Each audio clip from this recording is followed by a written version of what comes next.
Boche gold and diamonds. Buy now pay later. Desamangalam ആറങ്ങോട്ടുകരയിൽ lorry റോഡരികിലെ താഴ്ചയിലേക്ക് മറിഞ്ഞ് ഡ്രൈവർക്ക് പരിക്കേറ്റു. പഴയ സത്യം ടാക്കീസിന് സമീപത്തെ അപകട വളവിലായിരുന്നു സംഭവം. പട്ടാമ്പി ഭാഗത്തു നിന്ന് അമിത വേഗതയിൽ പാഞ്ഞെത്തിയ കാറിനെ ഇടിക്കാതിരിക്കാൻ ലോറി വെട്ടിച്ചപ്പോഴാണ് നിയന്ത്രണം നഷ്ടമായി താഴ്ചയിലേക്ക് പതിച്ചത്. കൂടെ ആരുമില്ല. പാലക്കാട് ഫുഡ് കോർപ്പറേഷന് ആറങ്ങോട്ടുകര അമൃതം പൊടി നടത്തി കൊണ്ടുവന്ന് ലോഡാ. കാറുകാരൻ വളവിൽ നിന്ന് റോങ് ആയി കയറി വന്നു. ഒരു സിമെൻറ്റ് കളറ് ഇലക്ട്രിക് കാറായിരുന്നു. അപ്പം അവനെ തട്ടണ്ട പറഞ്ഞിട്ട് ഒന്ന് സൈഡിൽ ഒതുക്കിയത്. അങ്ങനെ വണ്ടി ഇറങ്ങി മറിഞ്ഞ് അപ്സെറ്റായി. അതാണ് സംഭവിച്ചിരിക്കുന്നത്.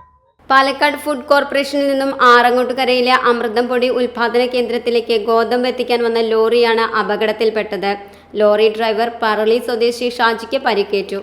അപകടത്തെ തുടർന്ന് ലോറിയിലുണ്ടായിരുന്ന ഗോതമ്പ് ചാക്കുകൾ റോഡിലും പരിസരത്തും ചിതറിക്കിടക്കുന്നത് ഗതാഗതത്തെ അല്പസ്വല്പം ബാധിച്ചു. Time kids pre school, Mannannur road, Vaniyamkulam. Dot view news. കാഴ്ചകളാണ് ലോകം, കണ്ടു തുടങ്ങുക.